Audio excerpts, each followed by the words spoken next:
안녕하십니까.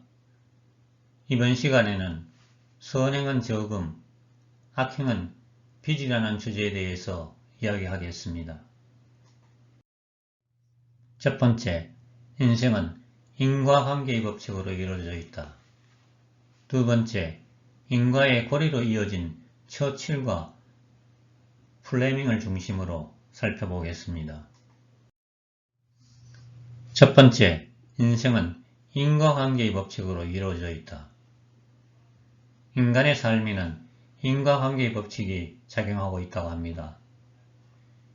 인과관계가 무엇일까요? 인과관계란 어떤 현상이 다른 현상의 원인이 되고 그 다른 현상은 먼저 현상의 결과가 되는 관계입니다.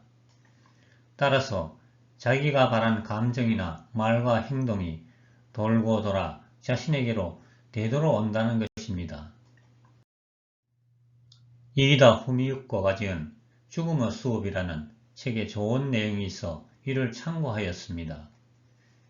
자기가 누군가에게 상처를 주었다면 언젠가 자기도 누군가로부터 같은 정도의 상처를 받게 되며 자기가 누군가에게 도움을 주었다면 언젠가 자기도 누군가로부터 도움을 받게 된다는 것입니다. 그 상처나 도움이 직접 관련된 사람으로부터 되돌아올까요? 반드시 그렇지는 않다고 합니다. 자기가 상처를 주거나 도움을 준 사람에게서 되돌아오는 경우도 있지만 얼핏 보아 전혀 무관계한 사람에게서 되돌아오는 경우도 많다고 합니다. 하지만 드러나 보이지 않을 뿐 눈에 보이지 않는 곳에서는 깊이 연결되어 있다고 해요. 또한 바로 되돌아오는 것이 아니라 수일 후, 수주일 후, 수개월 후가 될 수도 있고 수년 후, 수십 년 후가 될지도 모르지만 언젠가는 반드시 되돌아온다는 것입니다. 그것이 어떤 논리에 의하여 그렇게 될까요? 자기가 행한 선행은 저금이 되고 악행은 빚이 되어 우주의 법칙이라는 은행에서 관리된다고 합니다. 어려울 땐 선행의 저금이 자동적으로 인출되어 선행으로 되돌아오고 악행의 빚은 언젠가 악행으로 되돌아와 엄하게 독촉을 받는다고 합니다.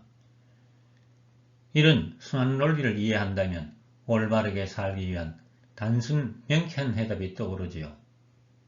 자기가 내보낸 것이 되돌아오기 때문에 자기가 받고 싶은 것만을 내보내고 되돌려 받고 싶지 않은 것은 내보내지 않으면 될 것입니다.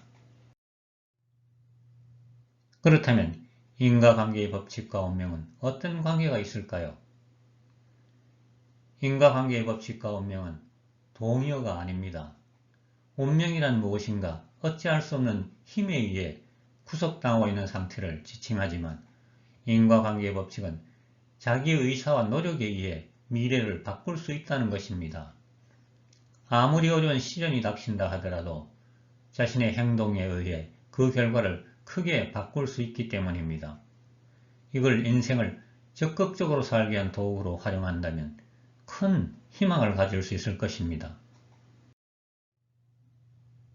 두 번째, 인과의 고리로 이어진 처칠과 플레밍. 늦은 밤 폭풍우가 몰아치는 스코틀랜드의 오지에서 한 정치가가 타고 가던 마차가 고장났어요. 천만다행으로 우연히 그곳을 지나던 동네 청년의 도움으로 마차를 수리하고 여행을 계속할 수 있었습니다. 폭풍우 속에서 몸을 아끼지 않고 도와준 청년의 모습에 감동한 정치가는 청년에게 장래 희망을 물었어요. 청년은 의학을 전공해 의사가 되고 싶다고 말했습니다. 정치가는 청년이 의과대학에 진학할 수 있도록 도움을 주었어요. 그로부터 50년이 지나 아프리카의 모로코에서 폐렴에 걸려 다 죽게 된 사람이 있었습니다. 그는 마침 몇 년 전 개발된 페니실린이라는 기적의 약 덕분에 목숨을 건질 수 있었어요.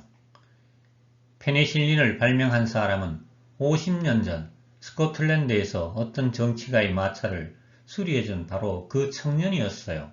그리고 그가 발명한 페니실린 덕분에 목숨을 건진 사람은 그 청년에게 감사의 표시로 대학에서 의학 공부를 할 수 있도록 해준 바로 그 정치인의 아들이었습니다. 페니실린을 발명한 의사는 스코틀랜드 출신의 의학자 플레밍이었고, 플레밍이 발명한 페니실린으로 목숨을 구한 사람은 영국 사상을 지닌 윈스턴 처칠이었으며, 플레밍에게 의학 공부를 할 수 있도록 해준 사람은 처칠의 아버지였던 랜돌프 처칠이었습니다. 우주의 거대한 인과의 고리를 깨닫게 해주는 이야기입니다. 우연처럼 보이는 일에 인과관계의 법칙이 작용하고 있음을 안다면 삶의 자세가 더욱 경건해지지 않을 수 없을 것입니다. 들어주셔서 감사합니다. 다음에는 말과 글로 짓는 업에 대해 이야기하겠습니다.